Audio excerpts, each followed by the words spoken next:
Hello guys, so today we are going to study about wave equation.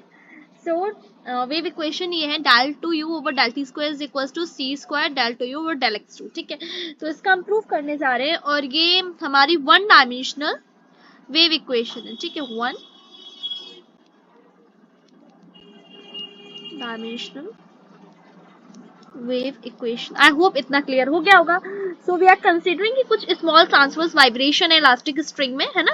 Let us consider the small transverse vibration of elastic string जो stretch कर दिया गया length L में और उसको फिर fix कर दिया है. मतलब क्या करा है हमने, जनरली हमने जो हमारा स्ट्रिंग है उसको स्ट्रेच करके उसको दो पॉइंट से क्या कर दिया है, फिक्स कर दिया है यहाँ पे और यहाँ पे ऐसे. ठीक है, suppose string is distorted at any end then ये मैंने गलत लिख दिया है शायद. Suppose that the string is distorted. ठीक है, स्ट्रिंग डिस्टॉर्ट हो गया है and then okay and then क्या हुआ है वहां पे किसी सर्टेन कोई t is equal to 0 time लिया, उसको रिलीज कर दिया. मतलब स्ट्रिंग को पहले हमने इस टाइप से कर दिया, उसके बाद से डिस्टॉर्ट करने के बाद उसे वहां से रिलीज कर दिया है. फिर क्या होगा, जब हम स्ट्रिंग को रिलीज करते हैं तो वाइब्रेट करने लगेगा. ठीक है, तो वहीं पे हमें उसकी डिफ्लेक्शन निकालनी है. डिफ्लेक्शन को हमने यहाँ पे u से डिनोट करा है. डिफ्लेक्शन को जो हमने डिनोशन दिया है वो u है. ठीक है, इट मींस जो यहाँ पे इक्वेशन में u है वो क्या है, इसका डिफ्लेक्शन.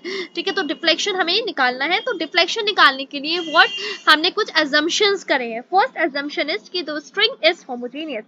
स्ट्रिंग हमारा homogeneous है, मतलब जो मास पर यूनिट लेंथ है स्ट्रिंग का, ओके जो मास पर यूनिट लेंथ है स्ट्रिंग का वो कांस्टेंट है. आई होप इतना क्लियर हो गया होगा. ठीक है, एंड जो हमारा स्ट्रिंग है वो हम ऐसे मान के चल रहे हैं कि स्ट्रिंग हमारा परफेक्टली इलास्टिक है और कोई भी रेजिस्टेंस नहीं है बेंडिंग को. मतलब कितना ही बेंड कराए वो बेंड हो जाएगा, कोई भी दिक्कत नहीं होने वाली है. ठीक है, इसको भी मैं लिख दे रही हूँ यहीं पे. Okay, string is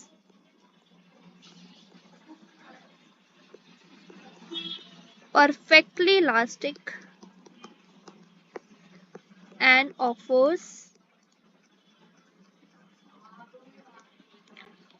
no resistance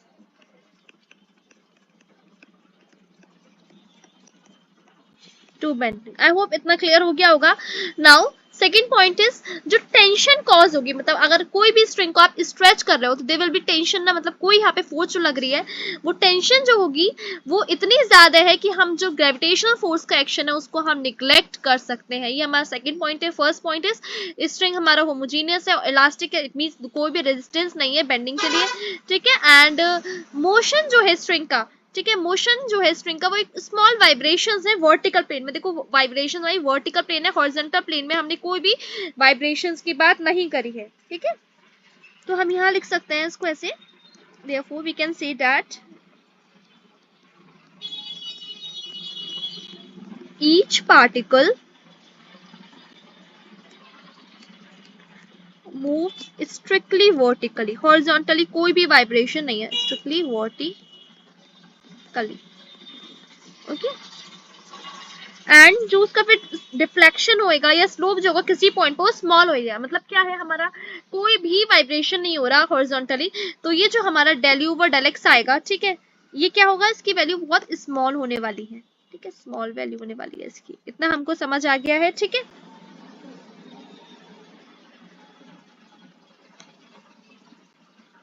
now we are considering this is as a string. ठीक है, जिसको हमने दो पॉइंट पे क्या कर रखा है, बांध रखा है. ठीक है, ओके एंड हमने यहाँ पे एक छोटा सा सरफेस ले लिया है पी क्यू जिसकी हम बात कर रहे हैं. यहाँ पे हम क्या निकालेंगे, फोर्सेस हम देखेंगे. ठीक है, तो यहाँ मैं लिख देती हूँ जो हम करने वाले हैं. ठीक है, consider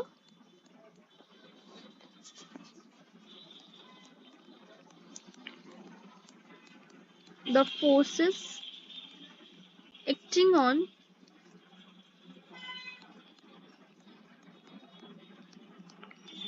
small portion P Q. ठीक है, हम ये पी क्यू वाले जो मतलब थोड़ा सा पोर्शन है यहाँ पे हम फोर्सेस देख रहे हैं. ठीक है, अब हमने फर्स्ट पॉइंट पे ये लिखा था, फर्स्ट था ये सेकंड पॉइंट था कि फोर्सेस जो है हमारा जो स्ट्रिंग है वो परफेक्टली इलास्टिक है और कोई भी रेजिस्टेंस नहीं है बेंडिंग के लिए. ठीक है, ओके, तो कोई भी रेजिस्टेंस नहीं है. जो टेंशन होगी, टेंशन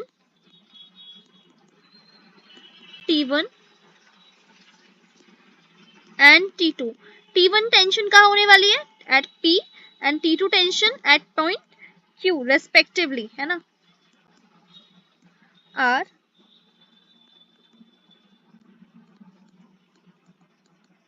टेंजेंशियल टू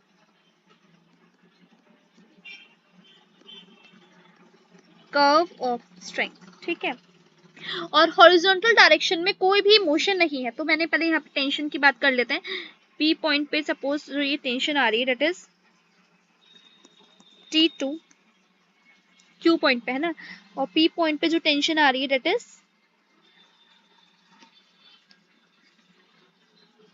ये है T1। ठीक है, और इसका एंगल हम यहाँ से मेजर करते हैं 90 डिग्री से, इसका एंगल हम यहाँ से मेजर करेंगे। आई होप इतना भी क्लियर हो गया होगा। ठीक है, तो ये वाला एंगल जो होगा let us name as beta, है ना, ये एंगल हो गया अल्फा। ओके, और ये पूरा डिस्टेंस हमने L मान के चले हैं, लेंथ जो है स्ट्रिंग की। अब ये छोटा सा डिस्टेंस जो है, इस डिस्टेंस को मैंने बोल दिया del s. Okay, I hope इतना क्लियर हो गया होगा। ठीक है,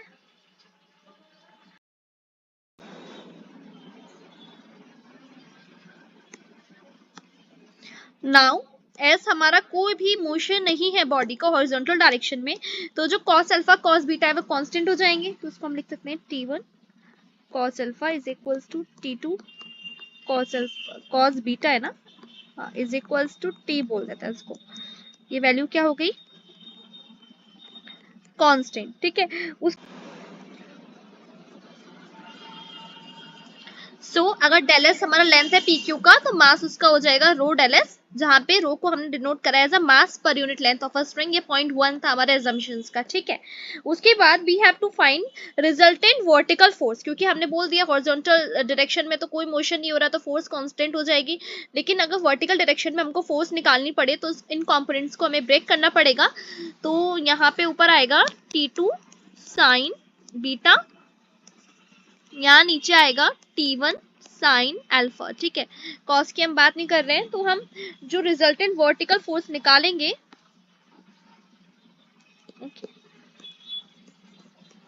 resultant vertical force acting on P Q. ठीक है, अगर हम वहां पे बात करें तो रिजल्टेंट वर्टिकल फोर्स क्या आएगी? देखो, ये अप डायरेक्शन में और ये नीचे वाले डायरेक्शन में, तो ये फोर्स क्या हो जाएंगी? माइनस। तो रिजल्टेंट फोर्स हो जाएगी T2 sine beta minus T1 sine alpha. ठीक है, नेगेटिव साइन इसलिए ही आया है क्योंकि जो हमारी T1 पे फोर्स थी वो डाउनवर्ड डायरेक्शन में थी। ठीक है, यहाँ हम लिख भी सकते हैं नेगेटिव साइन बिकॉज जो वर्टिकल कंपोनेंट की बात हमने देखी, because vertical component eight T1 vertical component of T1 at P is in downward direction। ठीक है,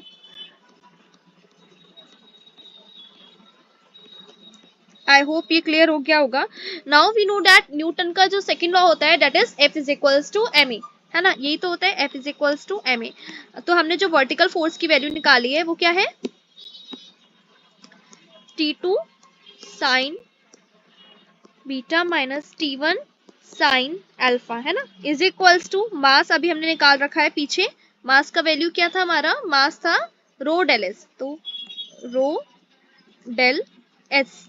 ठीक है, और एक्सेलरेशन को डिफ्लेक्शन के डिनोट करेंगे del two u by del t square. I hope ये क्लियर हो गया होगा। एक्सेलरेशन अपवर्ड डायरेक्शन में आएगा, है ना। उसके बाद अगर हम इसको सॉल्व करें तो ये हो जाएगा, जो फर्स्ट इक्वेशन थी वो हमारी यही तो थी ना, T1 cos alpha is equals to T2 cos beta is equals to T। तो हम इसको ऐसे लिख सकते हैं,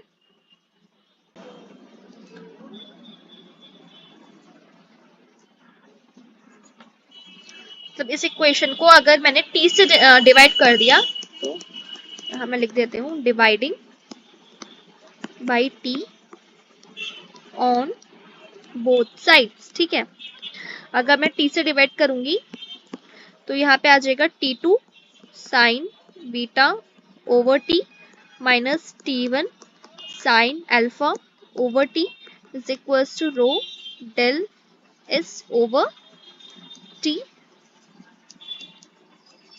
del two u over del t square. ठीक है, उसके बाद टी का वैल्यू हम T2 कॉस बीटा भी बोल सकते हैं, T1 कॉस अल्फा भी बोल सकते हैं। तो यहाँ पे T2 sine beta over T2 cos beta minus T1 sin alpha over T1 cos alpha is equals to rho del s over T del two u over del t square. ठीक है, ये इसको इस वाली इक्वेशन को मैंने name 1 कर दिया है ना। हाँ, तो यहाँ मैं लिख देती हूँ यूजिंग फर्स्ट।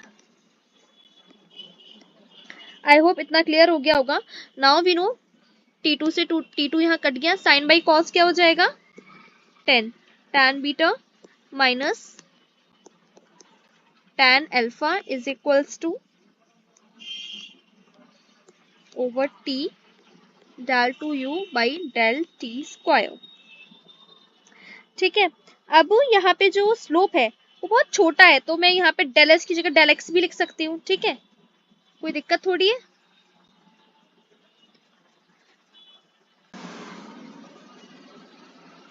ठीक है, तो अगर मैं यहाँ से स्टार्ट करूँ तो मैं इसको जो tan बीटा है उसको मैं ये लिख सकती हूँ del u over del x plus del x minus del u over del x पे is equals to rho del x over T del two u over del t square. अच्छा, जो tan बीटा ये भी तो slope सी है ना curve के। ठीक है, तो ये स्लोप है बीटा वाला x प्लस डेल एक्स पे। अगर आप यहाँ देखोगे डायग्राम में x प्लस डेल एक्स पे है ये, और ये अल्फा वाला x पे है, तो मैंने वही चीज का यूज करके यहाँ लिख दिया है। आई होप इतना क्लियर हो गया होगा। ठीक है, मतलब यहाँ जो मैंने वैल्यू लिखा है, अभी यहाँ पे जो इनकी कंडीशन है वो लिख देती हूँ मैं। The first was slope is slope of curve है ना, slope of curve small, therefore replacing del s by del x. ठीक है, उसके बाद tan अल्फा एंड जो हमारे tan बीटा है they are also what, they are also slopes है ना, they are also slopes of curve. और कहाँ कहाँ पे है, tan अल्फा वाला x पे था और tan बीटा वाला x प्लस डेल एक्स पे था। ठीक है, आई होप इतना क्लियर हो गया होगा। Now what we have to do,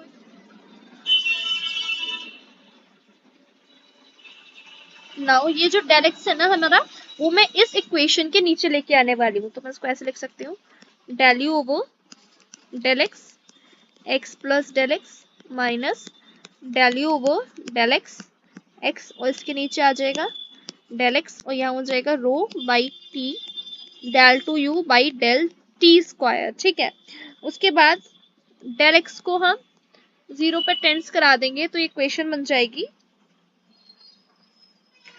पहले ना इसको थोड़ा इस तरीके से लिख देते हैं, ये पार्शियल डिफरेंशिएशन, ये तो x plus del x comma T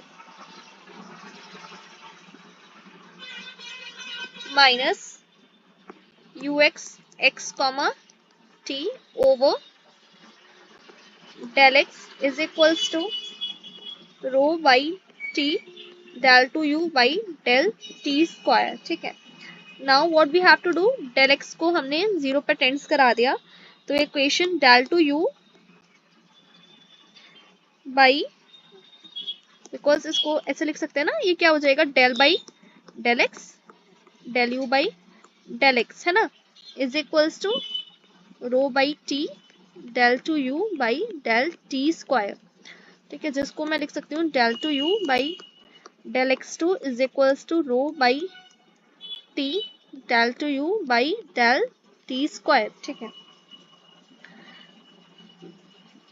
और जो ये रो बाई टी है ना, इसको मैंने यहाँ लेके आ जाना है, it will be t by rho del two u by del x square is equals to del two u by del t square, ठीक है। अब मैंने इसको लिख देना है c square del two u by del x square is equals to del two u by del t square. Means हमने जो यहाँ पे टी बाई रो था, इसको मैंने सी स्क्वायर से डिनोट कर दिया है, ठीक है। तो ये जो इक्वेशन हमारी आई है, इसी को हम बोलते हैं what, one dimensional wave equation.